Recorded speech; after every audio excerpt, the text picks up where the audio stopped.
The Punisher is not only one of my favorite Marvel characters, but he might be my favorite comic book character, period. I love his no-nonsense attitude and brutal approach to justice. Sure, he might be just a little psychotic, but I like how he fits into the greater Marvel universe. As a teenager, I had seen both the Thomas Jane and Dolph Lundgren movies and read some of the comics, but it kept coming up in my mind. Why isn't there a Punisher game? Where is it? Well, you have to remember this is before I even had an internet connection in the house, so this was probably like, around the time the game came out. So it wasn't even until about a year ago I learned of today's topic, and I loved it so much when I played it that I figured I'd give it another go for today's video. So join me on my quest through 2005's The Punisher.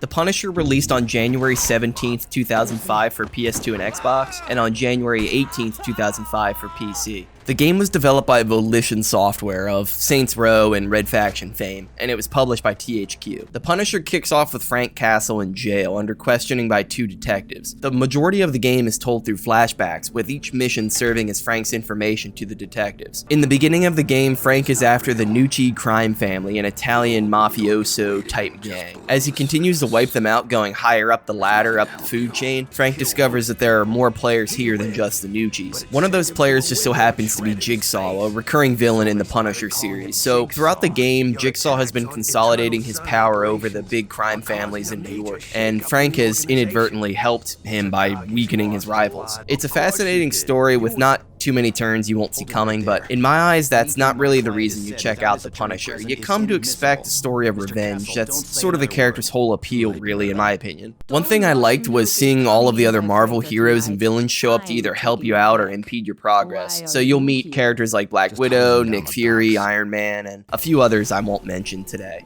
This precedes the current crop of Marvel movies by a few years, so every character design appears more like their comic book counterpart. And some people might not like this, but they don't overstay their welcome, and they're only around for a mission or two each. Personally, I really liked it, and I felt that it reminds you that you're playing as a comic book character rather than just some random psycho killing people. Another thing I really liked in this game was the voice acting, primarily from Frank. So Thomas Jane from the 2004 movie returns to voice the Punisher, this being one of only 2 video games he's ever done. He has this really gruff and monotone voice that fits the character perfectly.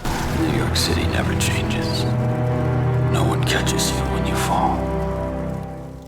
I actually just rewatched the 2004 Punisher movie yesterday, and outside of one specific scene, there's really no relation between the two versions of the character outside of the actor. The Punisher is a third-person shooter where you'll be killing criminals, soldiers, and other supervillains with powers. The game primarily takes place in New York, so you'll be fighting across many different settings like crack houses, bars, a zoo, and more. The game's tone is very drab and dreary, hopeless almost. They've really done a good job of making New York City look like an absolute dump, something not even the Punisher can fix. Some of my favorite levels, though, funny enough, were the ones that didn't fit into this mold, as they stuck out the most. The nightclub level was colorful and full of neon, but still covered in blood after you're finished with it. I also really like fighting inside of Stark Tower, just to see all of Iron Man's future tech, and no other reason, really. Since Frank doesn't really have any traditional superpowers, he does, however, have an unusually high pain tolerance and excellent marksmanship, so because of this, you'll primarily be using guns your entire way throughout the game. Frank can use handguns, submachine guns, rifles, light machine guns, launchers, flamethrowers, and shotguns to eliminate his rivals. You can also dual wield a bunch of weapons in the game, which I really liked doing with the handguns. I don't know what it is that makes you look like a badass with 2 handguns, but it is what it is. My favorite weapons were the rifles with a grenade launcher attachment because, hell yeah, why not? You fire off a few rounds, then when the reinforcements decide to flood in to, protect the guy or whatever, you shoot off a grenade and you watch the carnage. There's also a dismemberment system here, which is pretty neat and can only be activated with larger caliber weapons, so I enjoyed using those too. Weapons like the 50 cal sniper, the shotguns of course, and the light machine gun. You're able to not only pop heads, but you can rip off limbs with your shots as well. It's not super graphic or anything. I'd compare it to something like Soldier of Fortune, but it's still really cool. Any enemy you don't disfigure will simply ragdoll to the ground, which in my opinion still looks really cool. So after you've cleared out a room, it'll go into this slow-mo shot of your final victim ragdolling to the floor that I love. loved. Now, some people are going to see this footage and compare it to Max Payne, but I think the Punisher is more grounded and less flashy. For example, you can dive and shoot like you can in Max Payne, but it's used more as a way to get from cover to cover as opposed to a direct combat mechanic like it is in the Max Payne game. Sure, it still looks really cool in the Punisher, and you can try it out all you want, but in my experience, it wasn't nearly as useful in this regard. Enemies will also dive in and out of cover, adding to the complexity regarding combat. Another cool mechanic I liked was the ability to take human shields as cover, and you're going to want to do this a lot as health doesn't regenerate in the Punisher. Getting your health back in the Punisher is pretty unique, so to get any amount of health back, you'll need to talk to civilians that are placed around the level. Typically, you'll have to save them first, and this can be something simple like running up on a threatening enemy and stabbing them, or it could be something more complex like following clues and finding a key to release them from a cage they're locked in. In addition to the guns I mentioned earlier, Frank is also able to build up this blue meter over time called Slaughter Mode. Slaughter Mode acts like a rage mode you've seen in other games, so you're able to activate and deactivate this at any time, and Frank will pull out 2 knives, and now you're able to freely run around the level without taking damage. You're able to throw your knives as sort of your ranged attack, one at a time or both at once, as well as running up and quick killing your opponents. Quick kills can be as simple as picking a guy up and tossing him to as complex as stabbing someone in the gut and then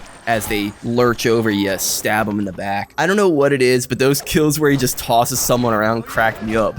Like, are they knocked out or are they dead? I mean, who knows? The enemy AI is really complex in the Punisher, so not only do they have similar movement to Frank, they also will fake surrender and then pick their guns back up when you least expect it. Early on in the game, I fell for this, but it sort of reinforces Frank's mentality in a way when you think about it. So, he kills these criminals because he doesn't believe they'll ever change, and seeing someone fake a surrender just simply reinforces that belief. These gangsters are selfish and they'll do whatever it takes to kill him. You're also able to shoot guns out of people's hands, which will result in them either pulling out a sidearm or frantically running around trying to pick their weapon back up. It's really cool and it adds this level of immersion to the game that I'm not used to in games this old. Going back to Frank, the 2 biggest features in the Punisher are the interrogations and the executions. Interrogations involve you grabbing an enemy, picking how you want to interrogate them, and then hurting them for information. Typically, enemies without a skull above their head won't know anything, but the skull enemies have information regarding ammo caches, story specifics, and sometimes information regarding who you're about to fight next. What makes this even more interesting, in my opinion, is if they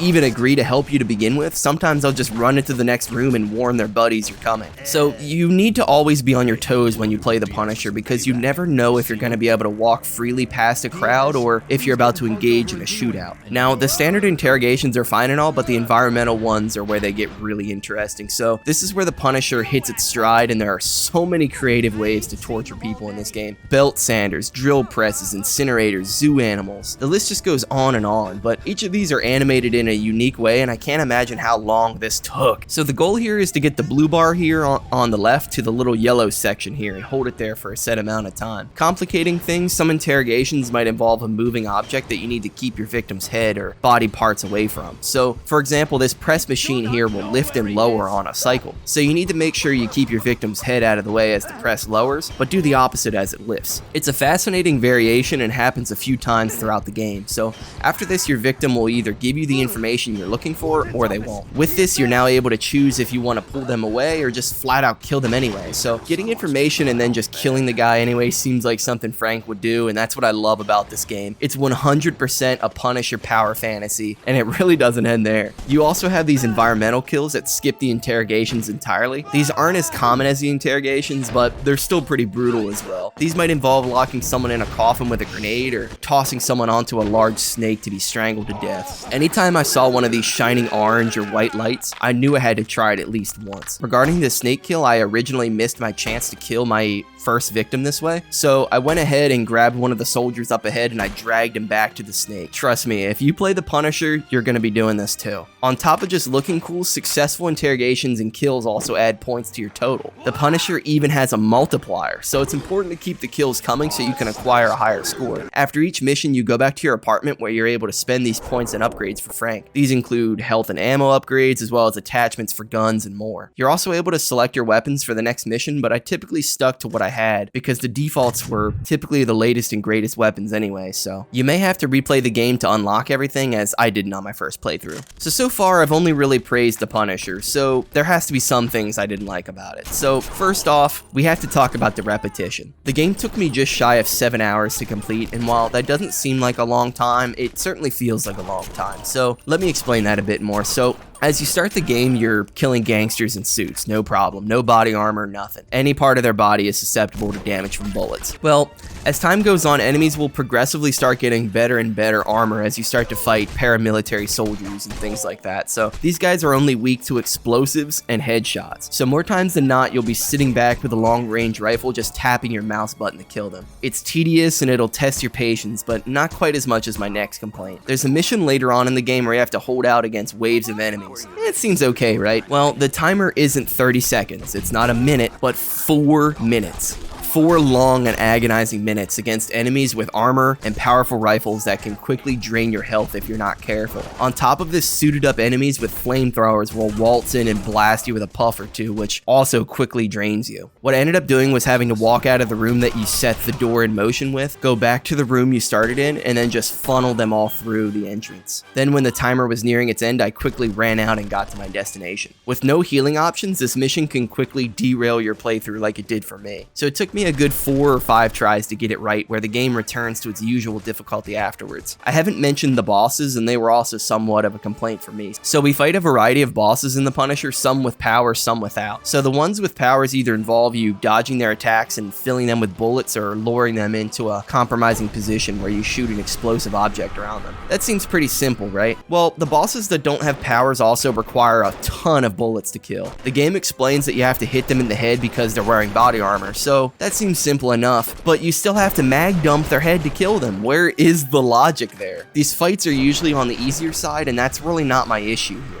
My issue is with immersion. The game is so immersive. You're playing out this power fantasy through the eyes of Frank Castle. You don't want this immersion broken. In the films and comics, you see the Punisher ripping through these mob bosses like cotton candy, but in this game, they sponge up your bullets like crazy. It's a bummer, but it is what it is. I recorded all footage from this game today on my gaming PC. The game is technically abandonware. You can't buy it anywhere on PC these days, so I'll go ahead and link the completely legal download I used. All I had to do was install a widescreen patch, and I installed a patch that removed the black and white filter on executions, which made the game look great, so I'll go ahead and link that in the description. In closing, I like the Punisher game. As a fan of the comics and movies, I don't think you can go wrong with playing this. Actually, I believe this might even be a good starting point for someone who isn't familiar with the character at all. As much as I love the 2004 movie and the Netflix show, I don't see Disney rushing to make more content featuring this character, and that's really a damn shame. The Punisher game might be the last game we get featuring the character, and if this is his last breath, well, I think you can do much worse.